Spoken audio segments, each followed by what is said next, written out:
Dans cette présentation, nous allons voir la première des formes des structures itératives disponibles pour le langage C, c'est la boucle for. La structure itérative for, ou bien la boucle for, c'est une structure qui permet de réaliser des boucles lorsque le nombre d'itérations ou bien le nombre de répétitions est connu à l'avance. Alors la syntaxe de cette boucle ou bien de cette structure est la suivante. Donc on spécifie dans un premier temps bien sûr le mot-clé for. Ensuite, entre parenthèses, on va mettre trois expressions. L'expression 1, l'expression 2 et l'expression 3. Les trois séparés par des points-virgules. Ensuite, on va mettre le bloc des instructions qui doivent être répétées. Donc ici, par exemple, de l'instruction 1 jusqu'à l'instruction n. Bien évidemment, elles doivent être entourées par des accolades ouvrantes et fermantes. Dans le cas où il n'existe qu'une seule instruction, là, bien évidemment, on n'a pas besoin de mettre les accolades. Alors, les trois expressions 1, 2 et 3 concernent ce qu'on appelle la variable de contrôle de la boucle, ou bien les variables de contrôle de la boucle. L'expression 1 permet d'initialiser la variable de contrôle. L'expression 2 permet de déterminer la condition pour laquelle la boucle va continuer à être exécutée. En quelque sorte, elle spécifie d'une autre manière la condition d'arrêt de la boucle. Et enfin, l'expression 3 permet de déterminer la manière avec laquelle sont calculées ou bien sont mises à jour les variables de contrôle après l'exécution de chaque instruction. On va essayer d'expliquer ça d'une manière un peu plus simple en utilisant un exemple concret. On va mettre for i égale à 0. Là, c'est l'expression 1. Elle permet d'initialiser la variable de contrôle qu'on appelle i. Ici, i doit bien évidemment être déclaré au préalable. Donc là, c'est l'initialisation ou bien la valeur de démarrage pour i, pour la variable de contrôle. Ensuite, on va mettre i inférieur à 10. Ceci est la condition pour laquelle la boucle va continuer à être exécutée. Donc, tant que i reste inférieur à 10, la boucle va se répéter ou bien va être répétée encore une fois. Et la troisième expression, on va mettre par exemple i plus plus pour dire que après l'exécution de chaque itération, on ajoute un 1 à i. Et on va reprendre encore une fois l'exécution de la boucle, bien évidemment à condition que i ne dépasse pas 10 ou bien n'atteigne même pas 10, puisque ici on a mis strictement inférieur à 10. Et ensuite, bien évidemment, on va mettre un certain nombre d'instructions. Ici, on va nous intéresser uniquement pour l'instant au contrôle plutôt de la boucle. Donc ici, i égale à 0, donc c'est la première valeur prise par la variable de contrôle pour la première itération. Ici, c'est la condition pour laquelle la boucle va continuer à être exécutée. Et là, c'est la valeur, ou bien plutôt la manière avec laquelle est mise à jour, la manière avec laquelle est mise à jour la variable de contrôle. Donc ici, pour la première itération, i va recevoir 0. Il va être comparé à 10. C'est inférieur à 10. Donc, les instructions ici, donc les instructions qui constituent le corps, on appelle ça le corps de la boucle, les instructions du corps de la boucle vont être exécutées une fois. Après la fin de cette première itération, ou bien de cette première répétition, i va être incrémenté. Donc, on va ajouter un 1 à i. Il était à 0, il va devenir égal à 1. Et on reprend l'exécution de la boucle par une vérification de cette condition. Donc ici, i égale à 1, il est toujours inférieur à 10. Donc on va exécuter encore une fois l'itération. Et i est incrémenté une nouvelle fois. Donc il va être 2 comparé à 10, etc. Ainsi de suite jusqu'à ce que i atteigne la valeur 10. Alors, lorsque i devient égal à 10, là, la condition ou bien cette condition n'est plus vérifiée, donc la boucle va s'arrêter et le programme va continuer, disons, par les instructions qui suivent cette instruction for. Alors ici, nous avons un exemple qui permet d'afficher uniquement les valeurs de l'index. Donc ici, nous avons une boucle for. Initialement, i est à 0. La condition, disons, de reprise ou bien d'exécution de la boucle, c'est i strictement inférieur à 10. Et à chaque itération, ou bien après chaque itération, i est incrémenté. Alors, ici, le corps de la boucle, c'est uniquement une seule instruction. Donc là, on n'a pas besoin de mettre les accolades. Alors, ici, la boucle va imprimer, à chaque itération, imprimer la valeur de i. Donc, elle va afficher 0, ensuite 1, ensuite 2, ensuite 3, jusqu'à 9. Lorsque i atteint 10, la boucle va s'arrêter. Alors, comme exemple d'application, nous allons essayer d'écrire un programme qui permet de calculer la factorielle d'un nombre entier n introduit au clavier en utilisant bien sûr la boucle for. Ok, on va essayer de mettre le premier exemple. Donc la boucle qui permet d'afficher juste les valeurs de i. Donc dans un premier temps, on va déclarer la variable i. On va mettre int i.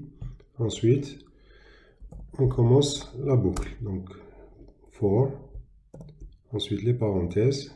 I égale 0, point virgule. I strictement inférieur à 10 et encore point virgule. I plus plus. Donc là, c'est la boucle for.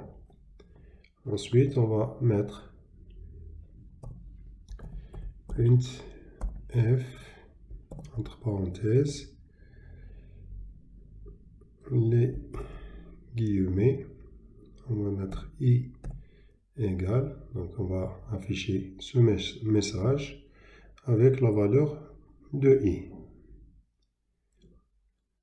Donc signe de pourcentage d.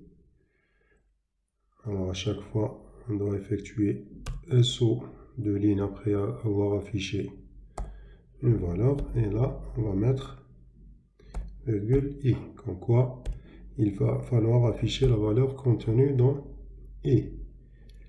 On va essayer d'exécuter.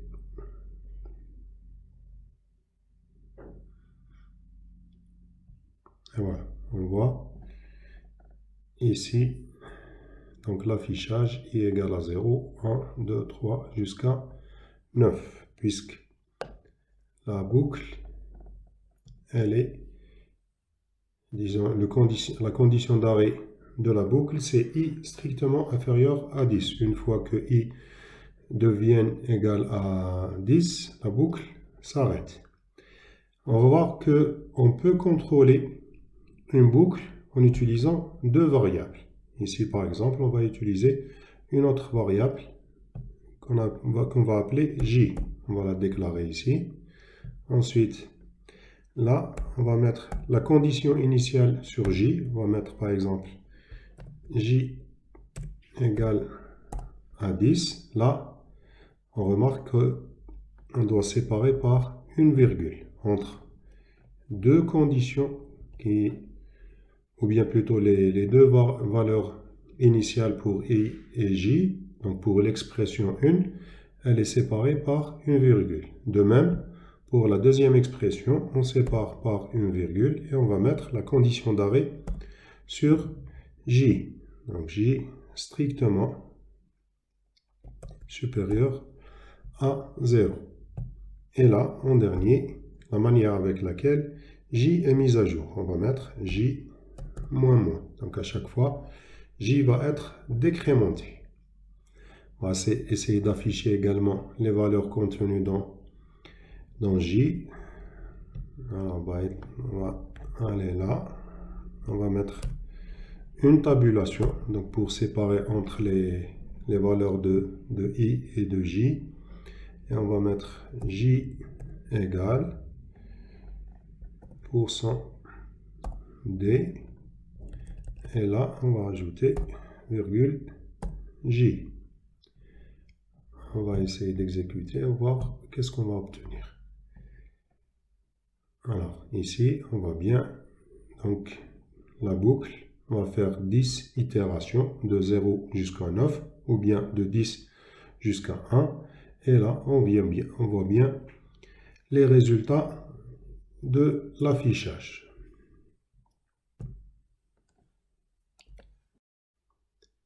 Alors, la boucle telle qu'on l'a implémentée donc, permet de faire 10 itérations. Que l'on regarde I ou bien J, donc en fonction de I ou bien en fonction de J, c'est la même chose, c'est 10 itérations, de 0 jusqu'à 9, ou bien de 10 jusqu'à 1. On va essayer de modifier l'une des conditions d'arrêt. Par exemple, ici, au lieu de mettre 0, on va mettre 5. Ça veut dire que tant que J est supérieur à 5, la boucle va continuer. Une fois que J atteigne 5, la boucle va s'arrêter. Donc ici, on va voir est-ce que la boucle va voir ou bien respecter les deux conditions ou bien l'une des conditions seulement. On va exécuter et on va voir. Donc ici, on va remarquer que la boucle s'arrête à J égale à 6. Elle va faire uniquement 5 itérations. Donc ici, c'est quoi la conclusion? Donc la conclusion, c'est si l'une des conditions d'arrêt est satisfaite, ou bien la condition pour reprendre la boucle n'est plus satisfaite, donc ici le cas J devient égal à 5, donc la boucle va s'arrêter. Donc la première fois qu'une condition d'arrêt sur les deux arrive à terme, on va arrêter l'exécution de la boucle. On va essayer maintenant d'écrire le programme qui permet de calculer la factorielle d'un nombre entier n. Alors on commence par déclarer les variables nécessaires. Donc on va déclarer n qui est le nombre duquel on va calculer la factorielle. Ensuite, fact, une variable qu'on va appeler fact, qui va contenir le résultat du calcul. Et une troisième variable qui va être i, qu'on va utiliser pour le contrôle de la boucle for. Un point virgule pour terminer. Alors, on commence par lire le contenu, ou bien lire à partir du clavier plutôt la valeur de n. Donc on va mettre printf, introduire la valeur de n. Donc là, c'est juste un message qui va être affiché à l'écran. Ensuite, on va lire la valeur de n en utilisant scanf. Donc, entre parenthèses, les guillemets %d pour un nombre en décimale, disons entier. Ensuite, on va mettre virgule, le et commercial et le nom de la variable, donc n. Et bien évidemment, ici, un point virgule. Donc là, ça permet d'introduire la valeur de n.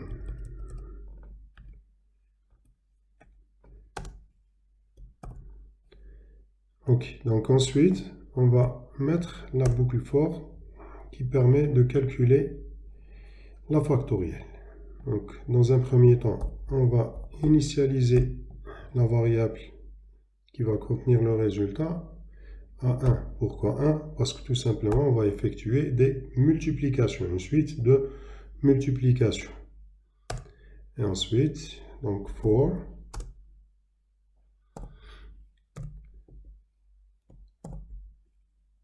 i égale à 2. On va essayer de multiplier à chaque fois la factorielle par 2, 3, 4, 5, jusqu'à atteindre n. Donc on va commencer directement par 2, il n'y a pas besoin de commencer par 1. Donc 2, et ensuite la condition d'arrêt, ou bien la condition pour poursuivre l'exécution de la boucle. Donc i inférieur ou égal à n. Ensuite, mettre point virgule et i plus plus. Donc là, donc la valeur qui va, ou bien le calcul qu'il va falloir mettre, c'est fact reçoit fact fois i. Donc ici, dans un premier temps, donc fact va avoir 1, et ensuite, au fur et à mesure, elle va être multipliée, ou bien le résultat va être multiplié par 2, ensuite par 3, ensuite par 4, jusqu'à atteindre n. Une fois que i devient supérieur à n, la boucle va s'arrêter. On va essayer ensuite de mettre l'instruction pour afficher le contenu de factoriel. Donc on va mettre printf, ensuite guillemets, la factorielle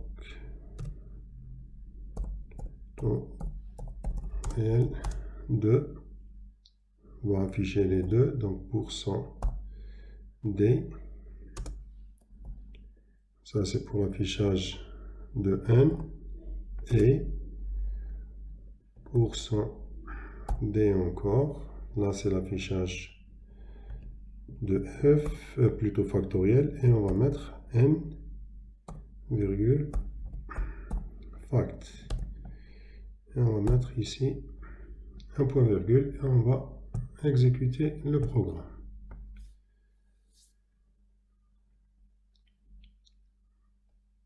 Donc là, le programme attend qu'on introduise une valeur pour n. On va mettre 2 par exemple.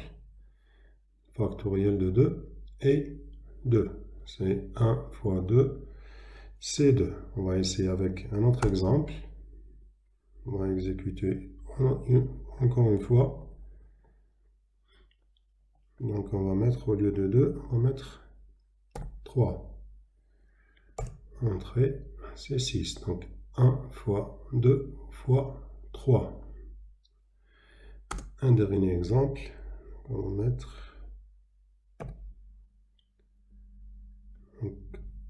On va mettre 4. Donc 4, donc 1 fois 2, 2, 2 fois 3 c'est 6, et 6 fois 4 c'est 24. Donc la factorielle de 4 c'est bien 24.